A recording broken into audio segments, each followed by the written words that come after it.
What is up, you guys? Welcome back to the channel. For today's video, we're going to be going over my brand new 16 Pro Max. I'm going to unbox this and take it out for a spin with my very first impressions. I cannot do a full review on this phone because we are missing a very big component on it, and that is Apple Intelligence. So until those features come out, this review is going to feel a little incomplete. However, if you've been debating on whether or not it's worth your upgrade or not, I hope this video was helpful. First, we're going to unbox this and then we're going to set it up.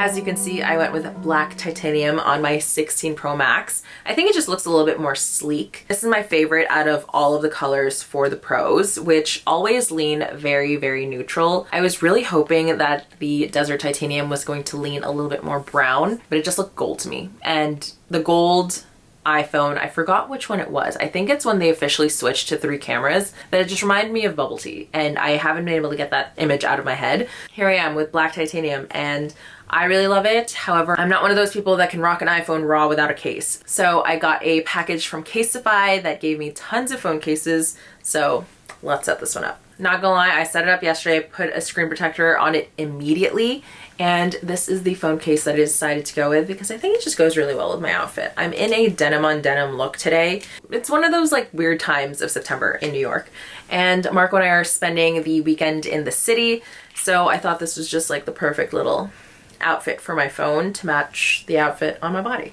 They have so many new fun prints and colors that you can pick from, and not only phone cases, but they have such an amazing selection of straps and charms. And what I love about these is that I actually love putting these on my handbags just to add a little bit of versatility. However, because we're going to be out and about in the city this weekend, I'll probably be removing this, and I'm going to be putting one of my phone straps so that I can wear this crossbody and be hands-free at a moment's notice. Phone straps are also amazing because they are perfect for when you're traveling.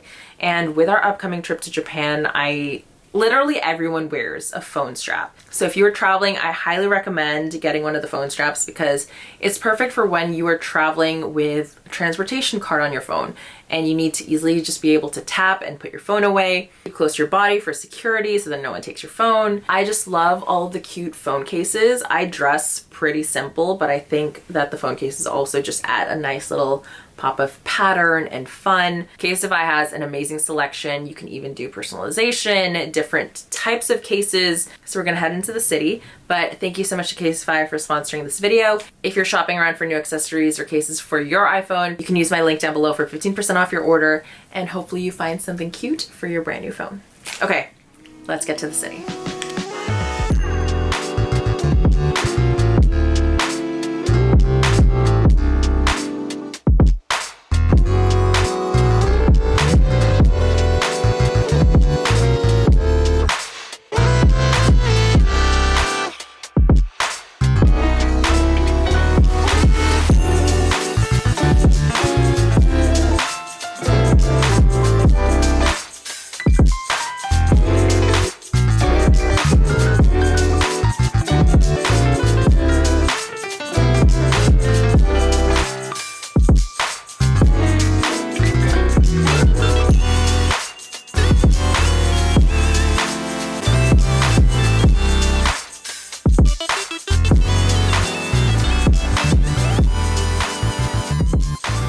Alright guys, I have played around with my iPhone over the weekend, and I'm just going to be sharing a couple of my thoughts after having it for 72 hours, I guess you could say. First of all, I think it's going to take some time for me to get used to this camera control button. I'm not used to having something there, so I've been trying to force myself to remember that that is a camera button by hiding my camera app button, if that makes sense. And even when they released the action button, it took some time to actually, I don't think I've ever really used my action button, but it's set to my camera, but I was always so used to just using the button on the home screen to access my camera. It was just muscle memory. And so now I've converted my action button to be the flashlight, and I'm trying to get used to using this camera control button so that I can start vlogging. And since I need to film this way for vlogs anyways, I think it just makes the most sense. When I am taking photos, it's still kind of automatic for me to just go into my camera app when my phone is already open and use it that way. I did play around with the photography styles feature, which I think could be really helpful in case you felt like previous phones washed you out in terms of coloring. Setting the tones is helpful if you feel like you need to add a little bit more warmth. I played around with this and found that amber helped warm up my images a little bit better, and you can set this as your default, which is great if you are always editing in post by adding warmth or adjusting the temperatures of your images.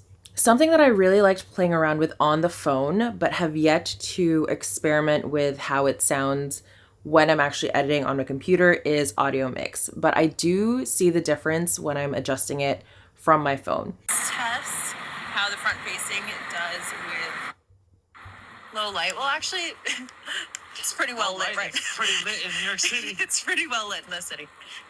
Come on, come on, come on, come on.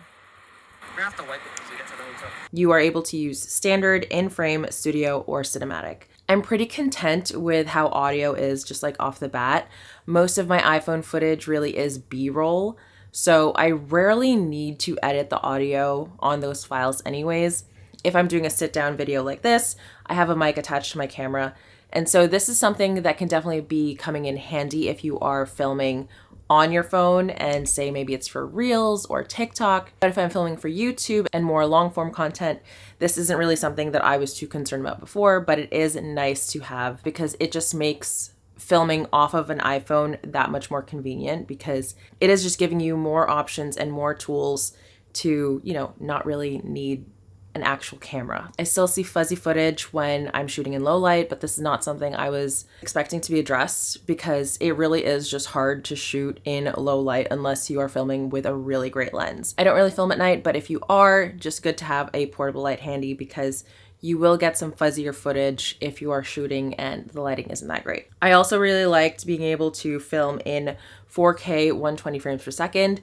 My baseline is usually 60 frames, but you can really tell the difference with smoother footage when you're shooting in 120. However, something to be mindful of is the fact that it might eat up your storage. So if you are going to be filming footage like this, have a portable SSD that you can plug into your phone, because now with USB-C, that is something that you can do by offloading your footage, or iCloud, or just have a high storage phone. I have a terabyte, but I'm literally already at like 85% of it because of all the videos and photos that I have on my phone. You are also able to film in slow-mo 4K now, which is not something that you were able to do before. I think it was only 1080, but you are able to film in 4K slow motion. So if you've been looking to do some slow-mo shots of your outfits and you felt like it was a little bit too choppy, you're gonna enjoy the 120 frames per second.